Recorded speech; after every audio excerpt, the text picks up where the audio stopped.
good morning මගේ යාළුවනේ යන්තම් හුළඟට බේරිච්ච එක කෙහෙල් කෙනක් ඉතුරු වෙලා තියෙනවා. මහත්තයා කපන්නද කියලා හද්දින් කෙහෙල් කෙන මං එපා කිව්වා. ගහේ මිදවන්න ඕනේ කියලා. ඒවano ගහේ මිදිලා අපේ කෙහෙල් කෙන යන්තම් එකක් කන්න පුළුවන්. පැහිච්ච කෙහෙල් කෙන. මං හිටෙව්වේ අනේ බොරු කියන්න එපා. ඔයයි කෙල්ලයි මේ ගස් හිටෙව්වේ. මං ඉන්දියාවේ හන්දියට ජෝක් කරන්න කරාසේ ඉන්දියාවේ හන්දියේ මාමා කෙනෙක් නේ දුන්නේ අප්පා හිටවන්න ඇත්තද? කියලා. කරාද යාවේ ඇයි ලංකාවට වා ඉන්දියාවෙම නතර වෙන්න තිබ්බනේ අනේ. පැලෙත් දන්නේ පැල ටික හිමීට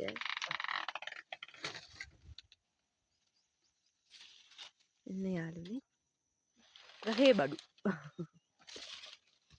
ගහේ මිදවන්න හිතුණා. ගහේම භාගයක් මිදුණා. කෙහෙල් කන කපන ගාතාව කියන්නකෝ. මන් දන්නේ ඈ මන් දන්නේ තියනවා කියන කපන ගාතාවක් කියන්නේ ගාතාවක් කියනක් ගහලා. අය මන් දන්නේ කපන්න. එහෙන් කපන්න වෙන ගාතාව පුරුදු වෙනවා. අනේ ඈ හරි.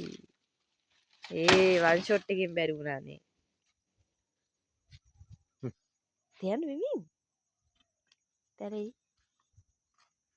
අපේ චූටි තමයි ආස කෙහෙල් කන්න ඉතින්. කෙහෙල් බඩි. කෙහෙල් වඩි අපේ. කෙහෙල් බඩි. එයා හම්බෙන්න ඉද්දිත් මං ආසාවෙන් කෑවේ කෙහෙල්නේ. කෙහෙල් බඩි. එයා ඒ නිසා කෙහෙල් කන්න කැමති යාළුවනේ. දැන් සුබ දවසක් ඔයාලට.